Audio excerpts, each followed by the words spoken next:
Draft day discoveries. Not much was known about Weber State's Damian Lillard in 2012, but now he's the face of the franchise in Portland. Is there another draft diamond like Damian this year?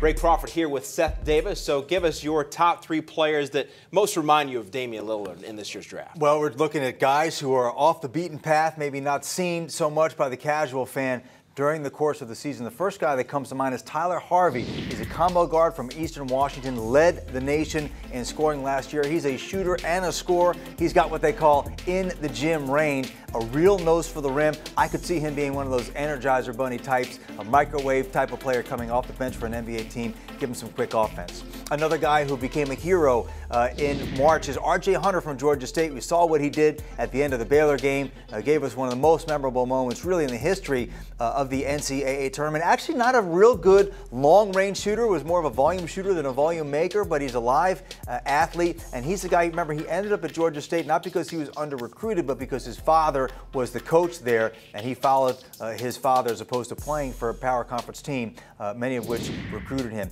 And then finally, and remember the name Cameron Payne from Murray State. He's a guy who I do think can be a lottery pick, an unheralded recruit coming out of Memphis, Tennessee, ended up in Murray, Kentucky, and took the races through a terrific season, almost got an at-large bid to the NCAA tournament. He's a lights-out shooter. You can't keep him in front of you. He's extremely quick, extremely explosive first step, and he was at his best in the biggest moments. He loves the big moments, loves the big stage, and whoever drafts him in the first round, possibly Ray in the lottery, I think they're going to get an excellent player. Another player is UTEP's Vince Hunter, and he intimated last month that Tim Floyd thought he may have stayed in school, should have stayed there at El Paso. What's your take on him at the next level? Well, you know, I think he can be an NBA level rebounder, and when you're looking at a potential mid to late second round pick, a lot of times teams are looking for a specialist and a guy who has a lot of upside. Athletically, he's long, he's a terrific rebounder, he's a very good finisher at the rim. What Tim Floyd is talking about is he didn't necessarily develop his offensive game last season